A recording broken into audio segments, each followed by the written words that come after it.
Olá pessoal, a nossa aula de hoje vai falar sobre os tecidos fundamentais das plantas, certo? Alguns tecidos de proteção e tipos de raízes, tá certo? Então os tecidos fundamentais eles se agrupam em três categorias. Ou eles são parênquimas, ou colênquimas, ou esclerênquimas. O parênquima ele é muito comum em tecidos jovens, né? E em tecidos relacionados à fotossíntese, certo?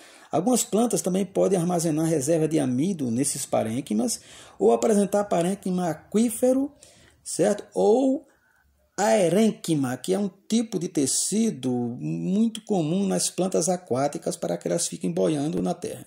Então esses são os tecidos do tipo parênquima. O próximo é o colênquima, né, que é muito comum nos caules e nas bases foliares. Esse tipo de tecido oferece uma resistência intermediária.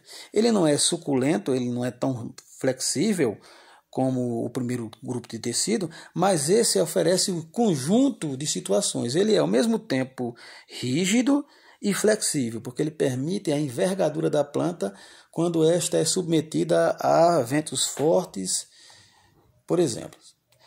O próximo grupo é o grupo de tecido chamado esclerênquima. Esse tecido já é um pouco mais rígido, muito embora ele também faça parte da constituição de certos frutos, mas lembremos que alguns frutos são muito rígidos, como por exemplo os frutos das palmáceas, né?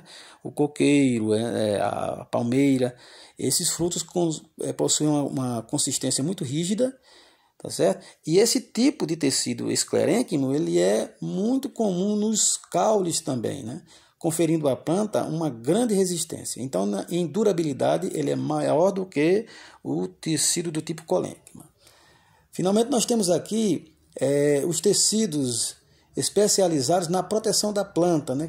A gente pode até, inclusive, ver alguma aula sobre isso, tá certo? Eu tenho no canal. E aqui nós temos acúleos e tricomas, né? Acúleos são os espinhos, esses vistos na figura da letra A. E na letra B nós temos tricomas, né? São pelos que secretam uma urticária, uma substância irritante, e isso serve de proteção para a planta.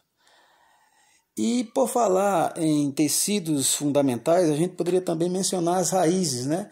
São pelo menos dois tipos de raízes, dois grupos de raízes, né? A raiz pivotante, que é essa comprida aqui que vocês veem, certo?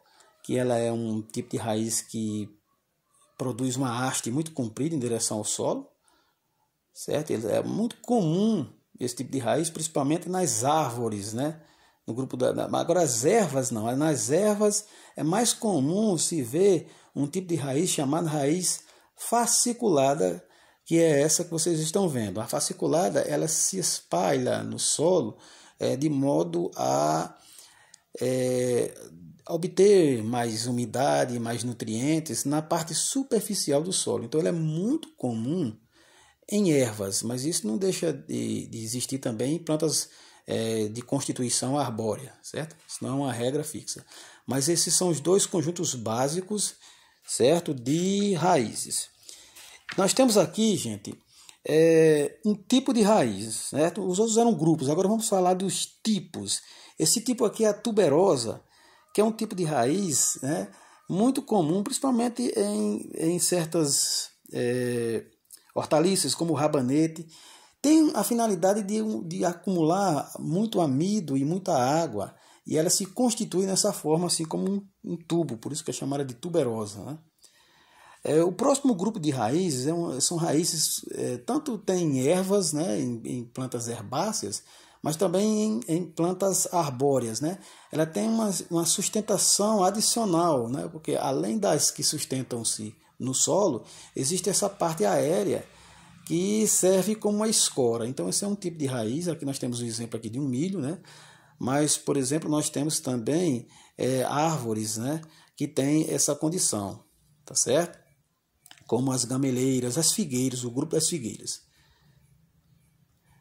O próximo grupo de raízes, né, é a raiz respiratória. Essas raízes são muito comuns nos manguezais e em árvores de regiões alagadiças, certo? Ela tem uma finalidade, no caso dessa aqui, representando os manguezais, né? Ela tem a finalidade de se livrar do ambiente muito salobro, né? E as suas hastes ficam para o lado de fora, justamente para evitar o excesso de salinidade dessas áreas, certo? Outro tipo de raiz são as raízes aéreas, né? As raízes aéreas tanto podem acontecer em grupos herbáceos, né? Como nesse caso aqui é uma orquídea, né? Mas também pode acontecer com outras árvores, inclusive a figueira mata-pau, né? Ela é uma figueira que tem raízes aéreas, certo? Inclusive a semente desse tipo de planta, ela nasce na copa de uma outra árvore e desenvolve suas raízes que alcançam o solo e nesse trajeto acaba sufocando a árvore hospedeira. Então essa foi a nossa aula sobre tecidos fundamentais das plantas, algumas partes de proteção, certo? E os grupos principais de raízes. Até uma próxima.